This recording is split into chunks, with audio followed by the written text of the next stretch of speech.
കോൾവ ബീച്ചിൽ നേരെ ഇറങ്ങി ഞാൻ പോയത് ഷോപ്പിങ്ങിനായിട്ടാണ്. അങ്ങനെ കാര്യമായിട്ടൊന്നും എനിക്ക് ഷോപ്പ് ചെയ്യാനില്ല. ഡ്രീം ക്യാച്ചർ ഉണ്ട്, അപ്പോൾ അത് മേടിക്കാമെന്ന് വെച്ചു. ബാഗും വാങ്ങിക്കാമെന്ന് വെച്ചു. പിന്നെ എൻ്റെ ലഗേജിൽ സ്പേസ് ഇല്ലാത്തതുകൊണ്ട് ഞാൻ അത് വാങ്ങിയില്ല. സോ 2 ഡ്രീം ക്യാച്ചർ മേടിച്ചു. അതിനവർ ഭയങ്കര റേറ്റാണ് പറഞ്ഞത്. ബാർഗെയിൻ ചെയ്തൊക്കെ നോക്കി, പക്ഷേ അവർ സമ്മതിക്കുന്നുണ്ടായിരുന്നില്ല. സോ കിട്ടിയ റേറ്റിന് എന്തായാലും ഗോവയിൽ വന്ന് എന്തെങ്കിലും മേടിക്കണമല്ലോ എന്നായിരുന്നു ഞാൻ അത് മേടിച്ചു. എനിക്കങ്ങനെയാണ്, ഒരു സ്ഥലത്ത് പോയാൽ അവിടുത്തെ എന്തെങ്കിലുമൊക്കെ വാങ്ങണം. അങ്ങനെ പിന്നെ ജസ്റ്റ് ഈവനിങ് കറങ്ങാമെന്ന് വെച്ചു. ഈ റോഡിന് വന്നു. ഇത് കാണുമ്പം കുട്ടനാടൊക്കെ പോലെയാണ് തോന്നുന്നത്. ഭയങ്കര ഗോവയുടെ വേറൊരു സൈഡ്. അവിടെ സൺസെറ്റ് ഉണ്ടായിരുന്നു. സോ ഈവനിങ് വന്ന് ഇരിക്കാൻ പറ്റുമെന്ന് എനിക്കറിയില്ല. അങ്ങനെയൊക്കെ വൈബുള്ളൊരു സ്ഥലമാണ്.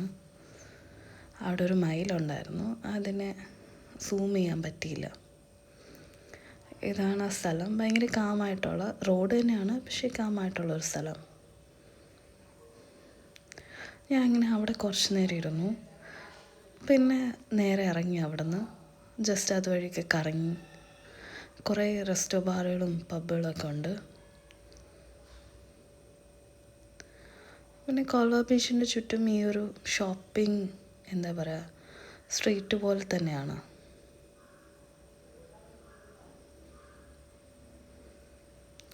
അത് കഴിഞ്ഞ് ഫുഡ് എവിടെന്നെങ്കിലും കഴിക്കണമെന്ന് വെച്ചു. ഞാൻ താമസിക്കുന്ന ഹോം സ്റ്റേയിലെ ഫുഡ് എനിക്ക് അത്രത്തോളം ഇഷ്ടപ്പെട്ടില്ല.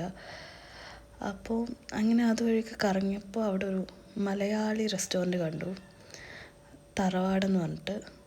അപ്പോൾ അവിടെ കയറാമെന്ന് വെച്ചു. അവർക്ക് അവിടെ റൂംസും ഉണ്ടെന്ന് തോന്നുന്നു. അവിടെ കയറി. കാണാനൊക്കെ അടിപൊളിയാണ്. ഇവിടെ തന്നെയാണ് അവരുടെ റൂംസ്.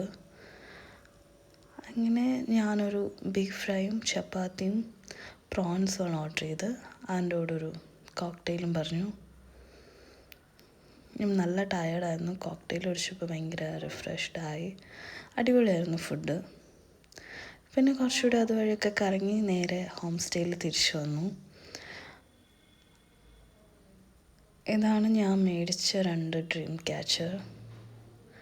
ഹോം സ്റ്റേയിൽ നിന്ന് ജസ്റ്റ് ഒരു ഓംലേറ്റും ഫ്രഞ്ച് ഫ്രൈസും പറഞ്ഞു. പിന്നെ വിശന്നപ്പോൾ ഡോമിനോസിൽ നിന്ന് പിസ്സ ഓർഡർ ചെയ്തു. അതിൻ്റെ കൂടെ തന്നെ ഒരു മൗസ് കേക്കും കിട്ടി. സോ അത് കഴിച്ചു. ദെൻ ഈ ഒരു ന്യൂട്ടെല്ലയുടെ ചോക്ലേറ്റും കഴിച്ചു.